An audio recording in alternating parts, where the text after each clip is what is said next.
That night changed everything. Now every shadow holds their sinister secrets. In 2018, I experienced a divorce that left me with virtually nothing. I relocated to a small home, but it was empty. I lacked furniture, appliances, everything, really. The task of furnishing my place seemed daunting, particularly from a financial standpoint. So I saw this as an opportunity to find discounted items on Craigslist. My main focus was on big-ticket items like a couch and a TV. Finding deals didn't prove difficult. I reached out to a few sellers and made some purchases. During this process, I came across a listing for a TV stand posted for $40. It looked like a typical wooden TV stand. The seller, Matt, however, had specific conditions for pickup. He insisted it had to be after 9 on weekdays due to his work schedule, ruling out weekends entirely. While this arrangement still suited me, I found his strictness somewhat peculiar. I assumed this specificity was why the item hadn't been sold yet. I agreed to pick up the TV stand on a Wednesday at 9:30 p.m. On the appointed day, I confirmed with Matt and received his address. The town he lived in was unfamiliar to me, only mentioned in passing conversations. Soon I understood why. Most of the homes were dilapidated, with aging infrastructure. Even the streetlights were mostly non-functional. Pulling up to Matt's house didn't ease my unease. It matched the rundown appearance of the surrounding homes, illuminated only by a dim hallway light. I counted out $40 and tucked the bills into my pocket before stepping out of my car and onto his porch. As I waited for him to answer the doorbell, I glanced around his yard. It was cluttered with various items, garden statues, eclectic decorations scattered about. The porch itself was adorned with knickknacks and oddities. Then he opened the door. Matt was a tall and skinnier-looking man, probably in his 40s I observed. He wore a tired expression, as if he hadn't slept in days. As he welcomed me inside, I could smell booze on his breath. If I'd known beforehand that this was who I'd be buying from, I never even would have come here, I thought, but it was too late for that now. As we walked down the hall, stuff was scattered all around the house. It wasn't like a hoarder's home you'd see on TV, but more like an abandoned house that had been trashed by random teenagers. When we reached the living room in the back of the house, he pointed at the TV stand. The room was barely lit, making it hard to see the condition it was in. "Any chance you could turn on the light for me?" I asked politely. Matt didn't respond, but walked over to the wall and flicked on a small lamp in the corner. It was around this time that I got a really weird feeling that something was wrong. And before I even got to look at the TV stand, I heard someone else behind me. Another man had come around the corner, standing next to Matt. He didn't say hello or anything, just watched me. I was really unsure what to make of this and didn't want to overreact right away, but I was also getting really uncomfortable as that eerie feeling only grew larger. I was standing there trying to think of what to say or do, but then Matt walked past me and stood in front of the TV stand. They were now on either side of me, facing me and not speaking. Several long seconds passed as nobody spoke or moved. Before I quickly walked past the other guy and down the hallway toward the front door, I made a hasty exit. As I left, I heard them laughing in the room behind me, like this was funny, and as I got halfway to my car, the front doors slammed shut. I can't even find any reasons for what occurred that night or what those two guys were trying to do. Maybe it was just some sick joke they were pulling, trying to get me to freak out, or maybe it was something more sinister. I don't plan on finding out, though.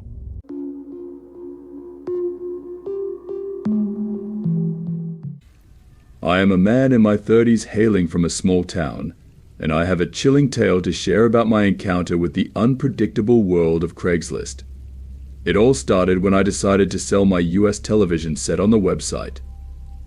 The TV was nothing extraordinary, just a modest entertainment center, but I thought it might catch someone's interest. Little did I know that the simple act would spiral into a horrifying ordeal that still sends shivers down my spine. The first sign of life from the other side of the screen was a message from a woman who seemed quite keen on the entertainment center. "Hi there. I saw your TV listing. Is it still available?" she messaged. We exchanged a few messages, and soon enough, we had arranged a time for her to come over and inspect the item. The plan seemed straightforward enough. We agreed on 7 o'clock, and I made sure everything was ready for her visit. As the clock neared 7, I waited with anticipation. But as the minutes ticked by, there was no sign of her. Confused, I decided to text her to see if she was still planning to come. After what felt like an eternity, I finally received a response just when I was about to call it a night. "So sorry. Can I still come over?" she apologized. Being a night owl, I thought, why not? Let's give it a shot, even though it was already 10 p.m. As you can imagine, the 10 minutes she said she would take to get there turned into 20. I began to question whether I was wasting my time when another text message arrived. "Just pulling up now," she messaged. My curiosity overcame me, even though she said she was just pulling up. A mixture of anticipation and caution filled me as I made my way to the front door. My heart skipped a beat as I approached the door. Not only was the woman there in my driveway, but her car also had 4 or 5 additional occupants. "Who are they?" I asked, feeling a knot in my stomach. "They all want to see the entertainment center," the woman explained in a casual manner. "I don't know about you, but having a bunch of strangers break into my house wasn't in the plan." I firmly informed her that only she could enter to check out the TV. I wasn't even sure I wanted her to enter my home at that point. "I'm sorry, but I can't allow everyone in," I stated firmly. Despite her insistence, she might understand, so I told her no. I was surprised to see the woman lose her composure and become angry at my choice. "This is ridiculous. You're not being very accommodating," she snapped. She had the goal to accuse me of not living up to my Christian obligations. Let me tell you, putting myself in danger wasn't part of being a good Christian. As you might imagine, I locked all the doors because I was uneasy and went inside my house for protection. With my heart racing, I couldn't help but glance out the window. One of the guys who was with her made the odd decision to relieve himself at the end of my driveway, which made things even more bizarre. It looked like a scene from a horror film throughout. They eventually got back in the car, and with a screech of tires, they all drove off into the night. I couldn't believe it. It was like a nightmare had abruptly ended when I considered what might have occurred if I had allowed them inside. I couldn't help but shudder. I learned a valuable lesson about using Craigslist to transact with strangers after that terrifying incident. I made sure to exercise extra caution and follow my gut instincts going forward. Simply put, you can never be sure who is lurking in the online world shadows on the other side of that screen. Therefore, keep my story in mind. If you ever find yourself selling something on Craigslist, be wary, establish boundaries, and resist pressure to jeopardize your safety. After all, it's preferable to be branded a bad Christian than to experience a real-life horror story.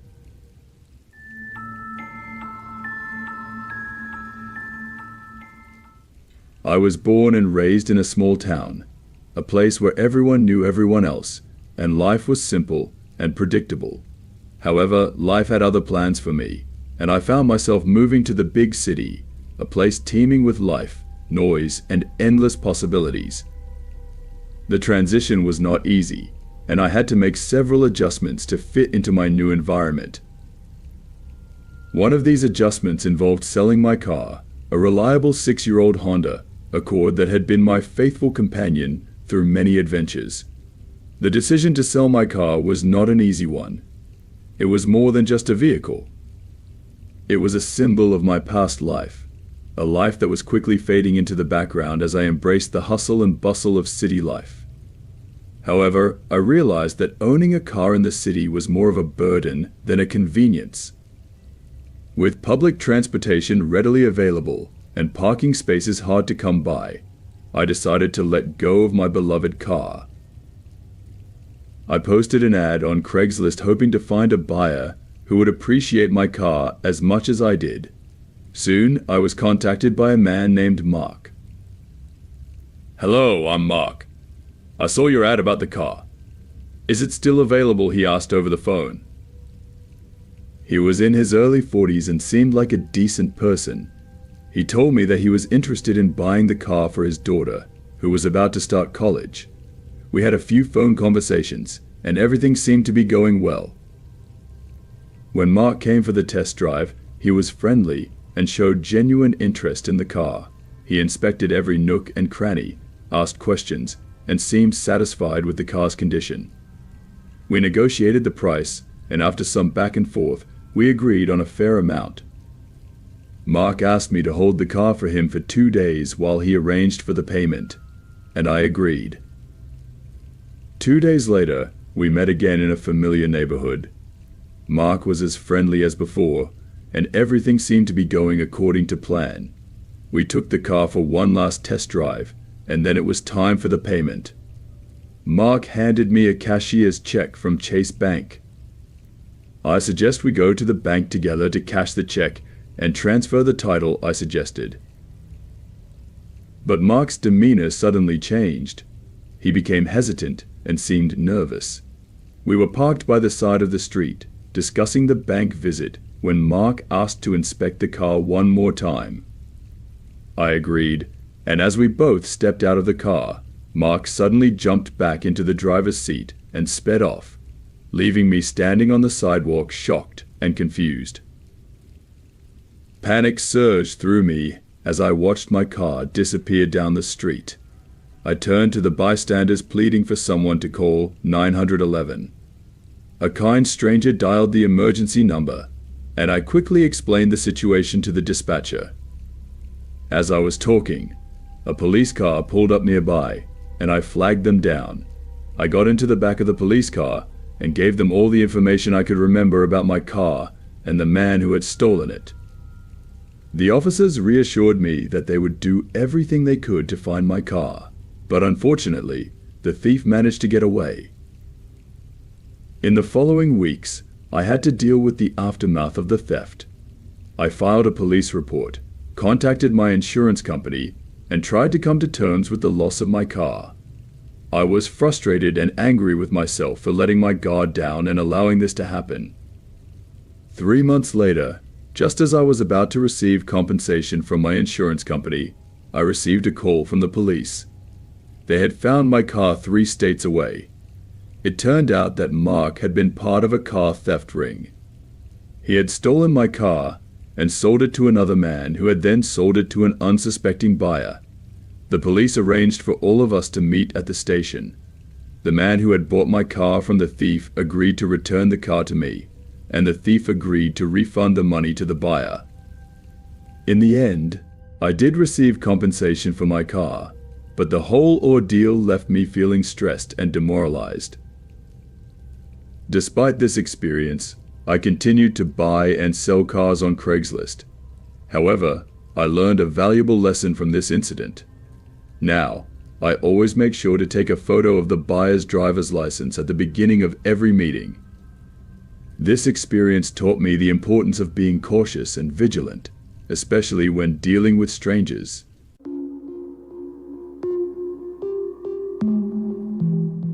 It was May of last year and I had just signed a lease on a new house. It turns out the refrigerator was not the subject of a deal. I will spend most of my money on the house. So I started looking for a cheap one at garage sales. I haven't found any way this way. Therefore, I miss Craigslist. After only 10 minutes, a person appeared not far from me. I called the number and a nice woman answered. She said the refrigerator was still for sale, but she couldn't guarantee it would still be there when I arrived. So against my better judgment, I asked him about PayPal and sent him $75. She sent me an email confirming that she had received the money, and we set a date for me to pick it up. That Saturday, I texted him to let him know I was on my way. The house was a beautiful ranch-style house probably built in the 80s. I knocked on the door, and this hot girl with brown hair and a very short haircut answered. After choosing fieldwork, I asked her about Sunny, and she said it was her and took me inside. I have no reason to worry. Just like the outside, the house is well finished and smells clean. We chatted for a few minutes until a tall guy, at least 6'5", covered in tattoos, appeared from the kitchen. She introduced me as John, her boyfriend, and told me he was going to take me to the refrigerator. She disappeared behind the house, and I never saw her again. John led me through the kitchen to the garage door. He opened the door and pointed to the refrigerator. He was in front of me, almost sitting against the high door. I could barely see it because the garage was so dark. I asked him if he had a light, but he said it was broken and they hadn't had a chance to fix it. It's not serious. He had to open the high door so I couldn't get out. Anyway, I asked him to pick it up, but he said it was also broken. He apologized. I was just about to present it to the House of Commons. This upsets me, but I have no other choice. Right now. There was a bit of light coming from inside the house. It must have done that.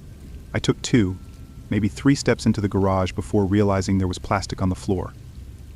I looked down and saw it covering the entire floor. That's when I started to worry. I don't see any reason why I should be there, except that I would stop walking. John's shadow began to get closer. Then in the left corner I heard shuffling. Everything in me speaks of leaving. Suddenly I turned around and quickly went back to open the door. I was surprised that John was so close to me, but I continued. I snuck up to him and said, I left the stroller in the truck and I'll be right back. Not far away there was a cart leaning against the wall. He pointed at it and was about to say something, but I didn't stop. When I was sure he was no longer behind me, I ran the rest of the way to my truck door. I jumped in and out of there. I don't know what happened after that. I received a few messages from Dawn, but posted them without reading them. When I got home, I logged on to Craigslist to report them. I was shocked to see that the list was gone. I looked around for another 30 minutes to make sure they deleted it immediately. I also called the police and reported it. They seemed a bit skeptical about my request but promised to check. I never heard from them again and I didn't care. I'm alive, and that's enough for me. For the $75, I have no chance of asking for a refund, and it's not worth getting involved with these monsters anymore. Since then, I haven't gone there anymore. The whole system seems dangerous to me these days. Anyway, a week later I got lucky and a thrift store in my neighborhood had a used refrigerator. It cost $100, but it's much nicer than this one, and it serves its purpose very well. And in conclusion, I don't want to mislead people. I don't think Craigslist is dangerous, and it's free. Thousands of people collect their belongings every day without any problems. But after what happened to me, I don't think it's worth it. However, if you find anything on the site, just be careful. Bring a friend when picking them up if you can meet in a public place during the day. But more importantly, use your head, and the situation may seem fuzzy and could be the difference between life and death.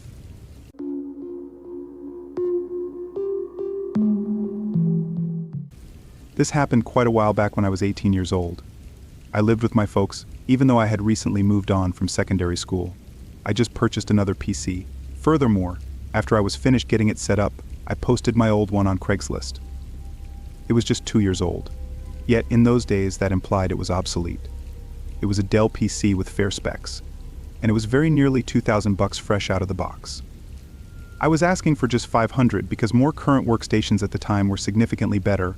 After posting it on the web, I didn't need to wait long for a reaction. A person named Toby informed me I was inspired by the PC, but I needed to see it first.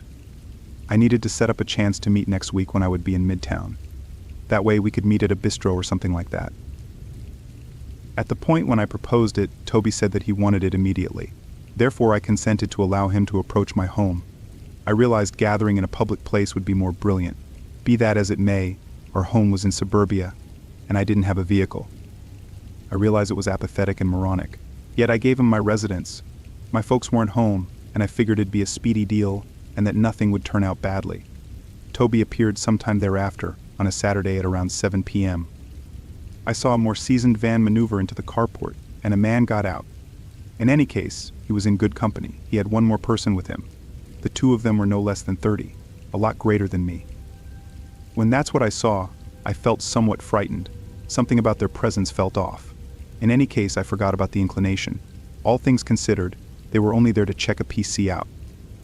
I let them in, and we set up in the kitchen. I started showing the PC to Toby, and afterward, his companion promptly requested that I utilize the restroom. I pointed him to the correct heading, which was not far off and down a short passage. Then, at that point, I zeroed in on showing the PC to Toby. Around 10 minutes passed while we were checking it out. I had deleted it in advance, so it was fundamentally running as new. Then, at that point, I unexpectedly understood that the other man hadn't gotten back from the washroom. "Hello, he's your companion." "Good," I asked Toby. "No doubt, you can take some time some of the time, just relax." He consoled me. I tuned in as intently as I could and heard strides that weren't coming from the washroom region. They were coming from higher up. Since there were only the three of us in the house, I realized it was him. The restroom was on the fundamental floor, so there was not a great explanation for him to be up there. That was the point at which I began to overreact inside. However, I attempted to conceal it. I nonchalantly got some information about his companion once more, trusting my anxiety wasn't appearing. His reaction was cold and frightening. He put his hand on my shoulder, not in a well-disposed way, but rather with a ton of strain. He told me not to stress over it. His grasp was fixed agonizingly. Furthermore, at that time I realized this was something other than a deal that turned out badly. We were being ransacked. That was most likely the arrangement all along. Alarm set in that I attempted to keep my poise. I advised Toby to take anything they desired and simply go. However, he didn't give up. His grasp on my shoulder felt hard. It resembled danger. What's more, I began to shake. I realized I needed to move quickly. I figured out how to split away in arbitrarily my father's office on the primary floor, locking the entryway behind me. I left my telephone on the kitchen table, which was a dumb slip-up. Fortunately, however, there was a landline in the workplace where I was, so that saved me. My heart was beating as I dialed 911, making sense of the circumstances for the dispatcher. The man is trusting that the police will show up on the longest day of his life. I could hear the two men stepping around the house, most likely taking anything they might find. They probably realized the police were on their way, since they took off in no time and cleaned out the front window as they returned to the van on the carport and dashed away. At the point when I was certain they were gone, I emerged to see what was taken. The main things I saw missing on the fundamental floor were the little television in the kitchen and the PC that I was selling. Notwithstanding, I later figured out that a large portion of my mother's gems were taken, as well as no less than $200 in real money. The police appeared around 10 minutes after the burglars left. They remained for some time. However, at that point they left without making any commitments. He was unacceptable. That was the last I heard from the police about what occurred. I contacted them a few times, yet they never hit me up. At the point when my folks and sister returned home, I needed to make sense of what occurred. They generally thought I was kidding from the outset since I have a dull, funny bone. Yet, when they figured out it was genuine, they were distraught as well. I would gauge the misfortunes at around $3,000, which was a tremendous amount of cash for me at that point. Since it was all my issue, I needed to take care of it. That was essentially my entire summer of work down the channel.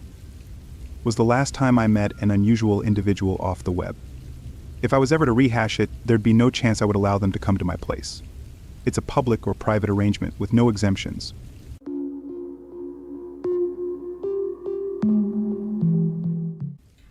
I used to frequently purchase iPhones, video game systems, TVs, and many other items on Facebook Marketplace, then resell them on Craigslist and Facebook Marketplace to make a profit.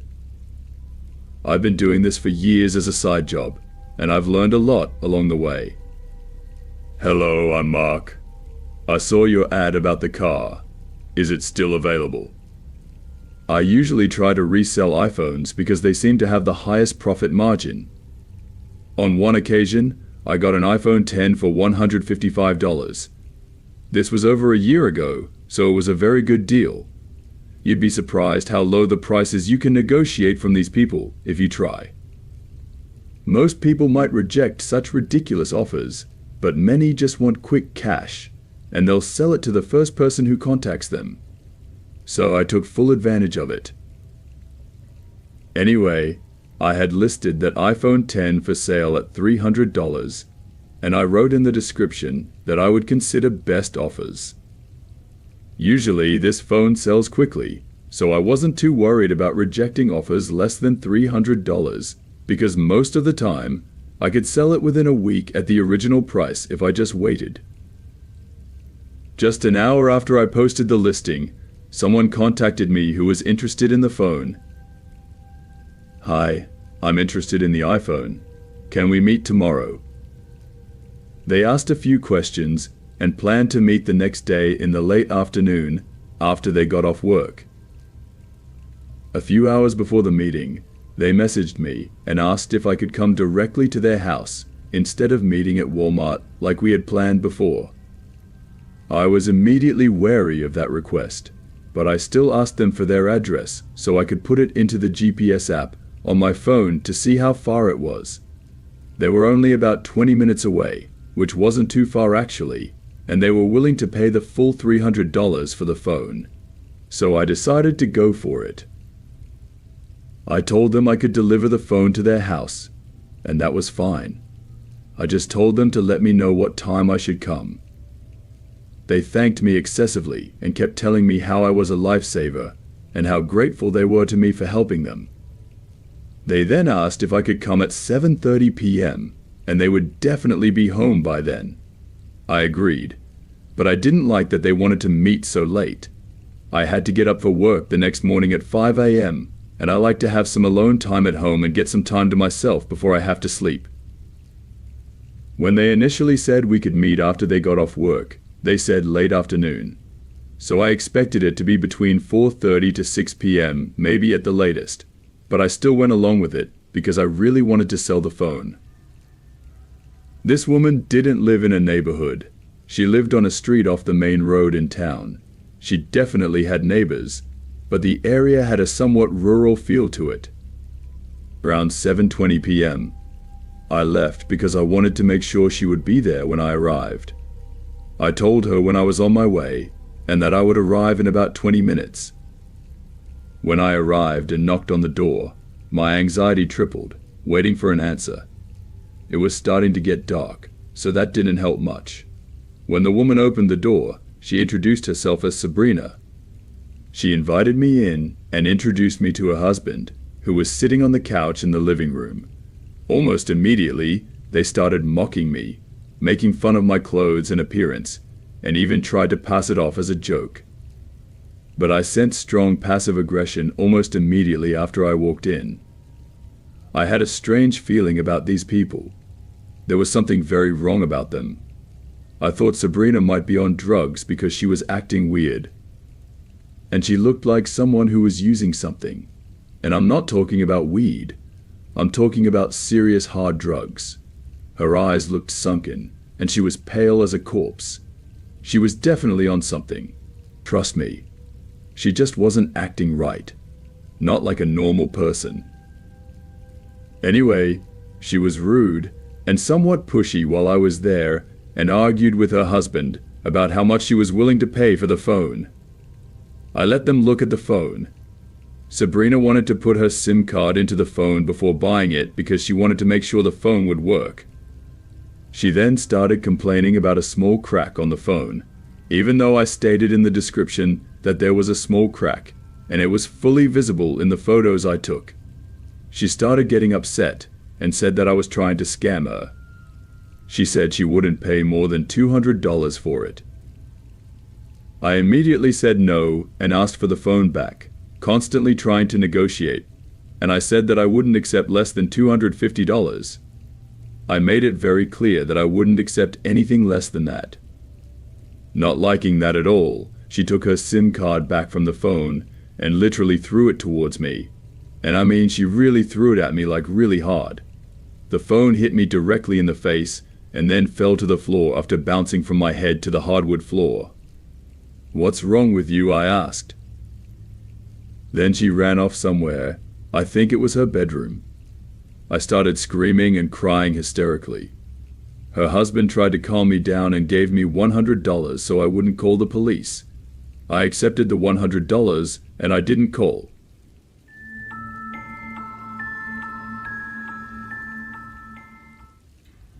One day, I was browsing Craigslist out of sheer boredom. I wasn't looking for anything specific, and at that time I didn't even know that people used Craigslist for dating or meeting new people and making friends or anything like that. But after doing some research, I found out that it definitely exists. I was very bored and quite lonely, so I started looking through the listings. There was a guy named Tom who was very handsome.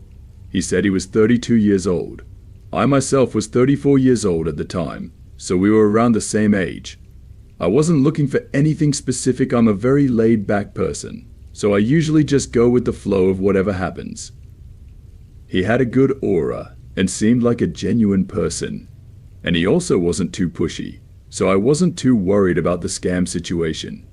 He was clearly attractive though, and I liked everything about his profile, so I gave him a chance. "Hi, I'm Tom. Nice to meet you. We started talking, and eventually, he got my phone number. We talked for a few days through text messages and calls. This also turned out to be positive, because he lived less than 10 minutes from where I lived. He asked if I wanted to go out that weekend to the nearest bar on Saturday. I said yes, and we continued to talk. Everything progressed quickly, and we very quickly moved from friendly conversation to very flirtatious conversation. On our first date at the bar, when we met on Saturday, everything went well. We talked casually, got a bit drunk, had good food, and I had a lot of fun. I definitely liked this guy, and I had feelings for him. Then, towards the end of the night, just before we were about to part ways, I got a message from a random number saying, and I quote, "Stay away from my man. You better not be there with him when I get there." I was very confused. I showed him the message I received. He dismissed it as if it were irrelevant, and he didn't know what or who it was. Then he became very awkward and started acting suspicious, like he wanted to leave right away. Just before we were about to part ways, his girlfriend showed up. "Yes," I said, his girlfriend. He had a girlfriend this whole time. I was quite angry, and I had been drinking, so I didn't hold back from this woman at all. She started screaming at him and calling me various names and saying rude things to me. I started shouting back at her, and I guess she didn't like it because she actually took off her shoe and threw it in my direction. Then she started attacking me with her bag and hitting me, pulling my hair, and beating me up badly. "What are you doing with my man, you homewrecker?" I tried to defend myself by grabbing her hair, but before I could, I fell to the ground and hit my head on the concrete. I had to go to the hospital because I was almost unconscious. That night was a big mistake. I still can't believe I was ever in that situation in the first place. I'm a very calm, friendly, and polite person, so the whole thing was very out of character for me, if you will. I didn't even know how she found out about us, or even how she knew we were at the bar together. I'm glad she found out before I got too involved with this guy and got more heartache than I already got. She eventually got arrested that night and charged with assault. I walked away without any charges or time in jail at all. I just went away with a severe concussion and a big reminder of why I'll never meet random strangers from the internet again. I now have a fiancé, and we've been together for over 5 years, and we're getting married next year. We plan to start a family soon, and I've never been happier. This is just one of the stories I like to tell when warning people about the dangers of the internet and meeting unknown strangers. You never know what someone's true intentions could be. Things could have been much worse for me that night.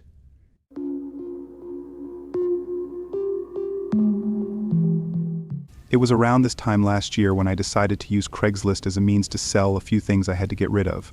My house was getting cluttered and I planned to get some new furniture, and with winter right around the corner, I wanted to get these things out fast. The main piece I was selling were these 2 lounge chairs in my living room.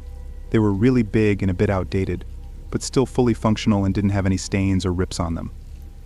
It only took about half a day for a few responses to come in, but 2 of the 3 gave me lowball offers, so there was really only one guy who was serious about buying them. He wanted to take a look at them after work that day, sometime around 6 or 6:30, I thought. I of course agreed, just happy to get them out quickly. Now, usually I'd try to meet up somewhere public, but honestly I didn't have a way to transport the chairs, and even if I did, I don't think I could lift them myself anyway, I reasoned, so I sent him my address. Come 6 o'clock, I turned on the front porch light and opened up the curtains on the windows, then sat in the living room on my phone while I waited for them to show up. I remembered. Probably 20 minutes passed before a truck pulled into my driveway. They took a few minutes before getting out and walking up to the door. I said hi and let him in, I recalled. He was an average-looking man, late 20s or early 30s, wearing typical work clothes. His name was Matt, and he started up some small talk, telling me about why he was excited about getting the chairs and everything. The guy seemed really nice, and I felt relieved that this would be quick and easy, I thought. We walked around the chair and sat in it and seemed to enjoy it. We talked about price, and he was good to give me what I listed it for, but just as we were about to exchange cash, we both heard a car door slam shut. It sounded like it was right in the driveway where he'd parked his truck, I realized. Matt quickly went outside to check on it, and I just watched, not really sure what was going on. I looked through the window and there were no other cars out there, so someone had to have been messing with his truck. A minute later, Matt came in clearly angry and said someone stole a bunch of stuff out of his car, I recalled. I could tell that he was not so trusting of me, like he thought I had something to do with it. I obviously didn't, and I said that, but he was right to be skeptical, and I was also right to be skeptical of him. I still didn't know if this was some kind of setup, but before anything could be worked out, we heard footsteps quickly approaching the front door. I remembered. We turned and looked over, seeing a guy in a hood push the door open and step inside my house. His eyes were bloodshot and he looked nothing short of insane. He stared at us, standing just a few feet away, looking like he was in a complete state of rage, I recalled. The guy was young though, only a kid, maybe 18 or 19 years old, but still dangerous nonetheless. Both Matt and I stood still, trying to not provoke anything to happen. But then Matt started telling the kid to take it easy. He held his hands up and took a step closer, but the kid was quick to pull the weapon out of his pocket and aim it right at him, I recounted. Yes, it could have been fake, but there was no way to tell, and from the way the kid was acting, I really don't think it was. He yelled at Matt to walk out the door, and now in shock he did as he said. The kid then followed him out of the house and held him at gunpoint the whole way to the truck, I continued. I watched in terror as he pulled out and drove away, obviously outside of Matt's will. As soon as they were gone, I called 911, then ran to my car and tried to follow them while describing what was going on to the operator, but they were gone. I couldn't find any sign of them, I admitted. The police ran an investigation, using the information I had to quickly identify who Matt was and his truck's license plate. Over the next couple days, I was just waiting for a call, but that call never came. Both Matt and his truck still have never turned up, I sighed. I feel guilty, like I should have done more, but everything was so risky, and I likely could have lost my life as well. And even in those final moments of the interaction, I didn't know for sure if Matt was in on it as some sort of elaborate plan. I don't know what that kid wanted, or why any of it happened. It's been almost a full year though, and I don't think it's likely that anything more will be known, I concluded.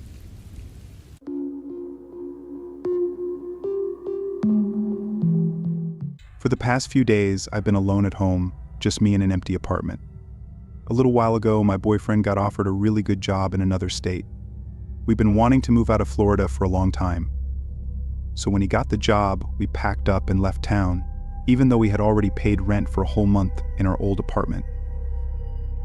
I didn't get to say bye to some really close friends, I thought to myself.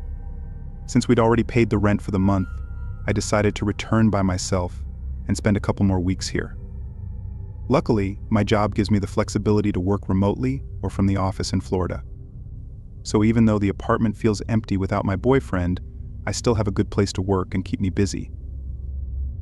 When I said the apartment was empty, it wasn't totally true, I admitted. I had a big piece of furniture that I chose to sell instead of taking with us. So I put it up for sale on Craigslist.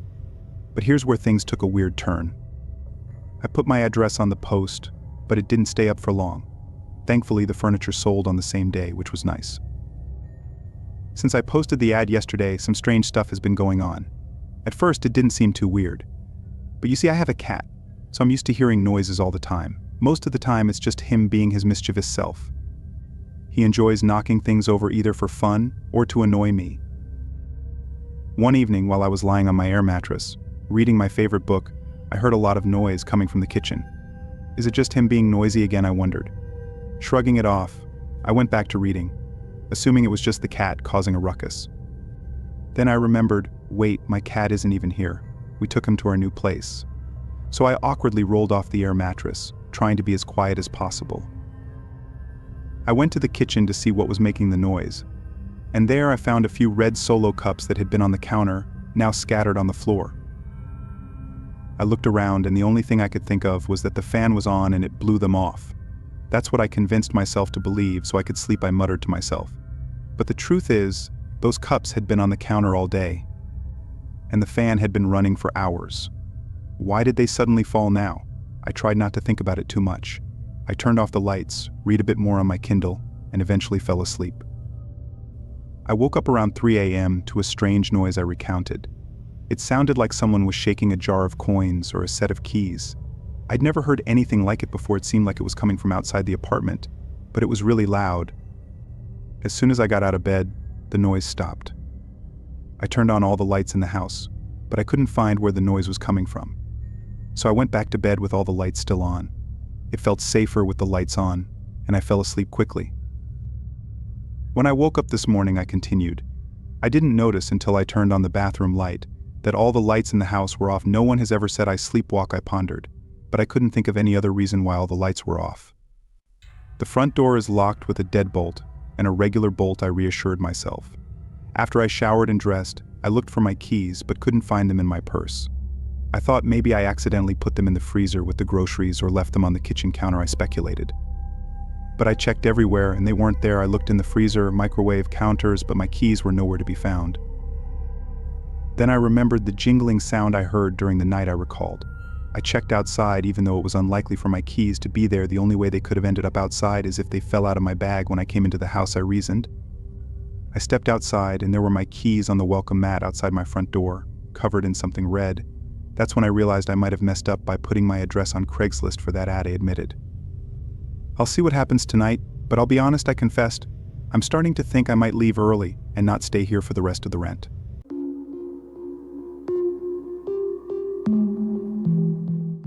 I use various websites like Craigslist for the same reasons everyone else does. You can find expensive items at significantly discounted prices, or even just cheap things for even cheaper. I don't have a ton of money, and using these sites is sometimes essential when it comes to getting things like furniture that's usually really expensive to buy anywhere else. This happened when I was looking around for a dining room table. Ours was really old, and my whole family used it as a place to eat and as a workspace, so it's been through a lot over the years. I went around on Facebook Marketplace and OfferUp, but neither had anything good. Most of them were still expensive, and even when I tried to bargain with a few of the sellers, none of them would budge. So then I went to Craigslist. Around here, I think most people use other sites nowadays, but Craigslist still always had the cheapest deals, though they were still somewhat rare to find. But almost as soon as I opened up the site and hit enter on the search bar, a really good listing showed up.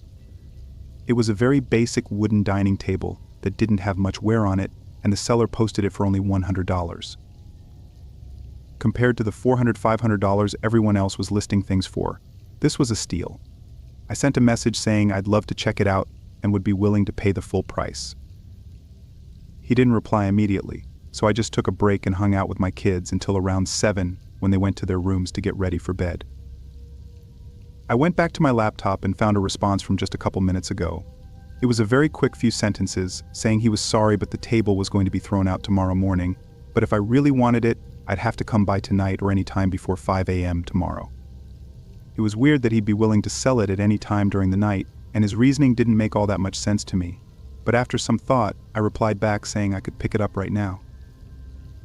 I didn't want to go there really late into the night or super early in the morning, but it was only 7, so I didn't see a problem if I was able to go right now. The man replied quickly, agreeing and sending the address. It was only 10 minutes from my place, so I let my wife know what was going on and where I'd be, then headed out. From context clues, you probably already know that I don't live in a lavish area, so when I say the seller's house was really worn down, I mean it was really worn down. It was small like the others in our area, but the yard was full of trash and random other things, was surrounded by a thin chain link fence. I parked on the side and opened the fence, walking through the yard and up to the door, which was already open. I could hear some people talking and laughing. I peeked inside and gave a light knock on the door. Right away, a man came around the corner and invited me in.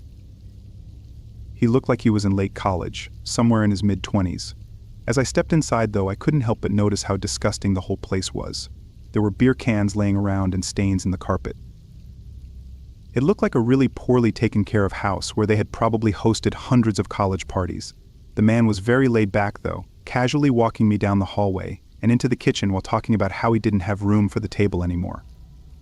When we got to the kitchen, there were 2 other men, looking about the same age and standing against the wall, seemingly in the middle of a conversation. Next to them was the table. Somehow it looked almost untouched. I didn't know how that was possible considering the rest of the house. I walked around it and checked to see if it was stable and whatnot, but as I did, the house suddenly went quiet. The 2 talking had stopped and the man selling the table didn't speak either. I looked up, seeing them all staring at me. Did I do something? I asked, looking around at each of them. When my eyes fell on one of the men closest to me, though, I noticed that his pupils were massive, something that only being drugged up could achieve. But what he was on, I didn't know. Regardless, in that moment, I knew this wasn't right. Not only was this getting strange, but I didn't want to buy a table that's been in this kind of house and used by these sorts of people. I think I'm going to pass on it. Thank you, though, I said softly. I started walking toward the hallway, but one of them stepped in front of me. He didn't say anything, he just stood there, blocking the way out. Something about the way they were all looking and acting. I could tell that whatever this was planned out, and they likely never meant to sell the table. My face fell to fear, as the anticipation of just standing there, surrounded by these strangers, began to overwhelm me. But then one of them stepped over and whispered something in the other's ear, and they moved aside, still not saying anything. I cautiously walked between them, hurrying down the hallway and out the door. A lot of things went through my head on the drive home. I knew that they were planning something horrible, but what that was and why they ended up letting me go, I'm not so sure of. When I got home, I told my wife, who convinced me to call the police and report it, but they couldn't do anything without anything having happened. So whatever those men were planning, I'll probably never know. I just hope someone else doesn't have to find out.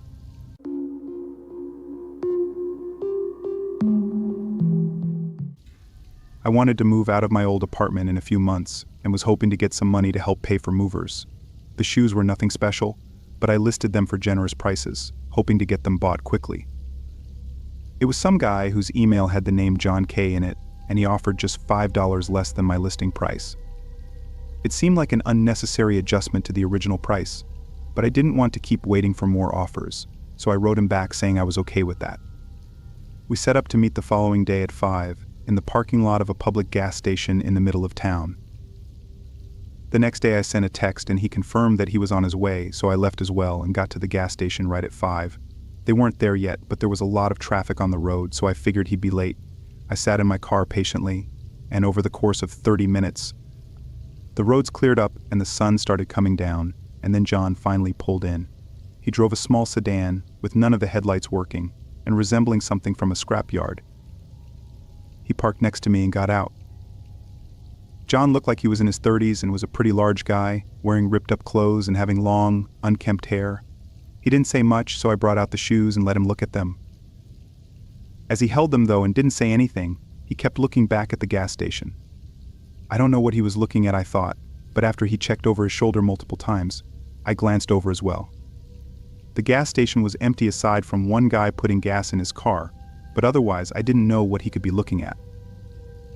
John was taking his time, though, pointlessly looking over everything multiple times, as if they were some really rare shoes that he was going to drop hundreds on. But these were just some regular sneakers, nothing fancy or rare. Then John looked over his shoulder one more time, just as the car by the pump started to drive away, and all of a sudden, his whole demeanor changed. He stopped looking at the shoes and looked at me. "What else do you have?" he asked abruptly. I looked at him confused. "Those are the only shoes I brought. I didn't know you were interested in others." His eyes went cold as he stepped past me and put his hand on my car door, trying to open it. "It was locked," I explained. John immediately looked at me and told me to unlock it. His voice was deep and strict, like it was a threat if I didn't. I kind of just stared at him and tried to wrap my head around this, thinking of what the best course of action would be, but in the moment, there's just no time to really think through options. I unlocked the door, knowing at most all he could take was a couple random bills I had in the front, but then he said something that I was not expecting at all. "Get in." He opened the passenger door and told me again. I stood there, even more taken aback, but now starting to get way more worried about where this was going. I looked behind me, hoping someone else was here, but the gas station was empty.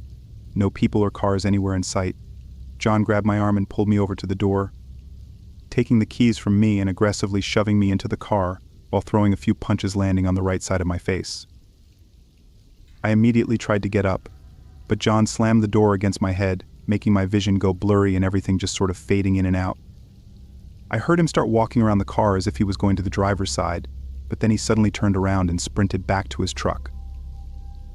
I was still out of it and barely remember anything else, but I guess someone pulled in at the perfect time and confronted John, scaring him away.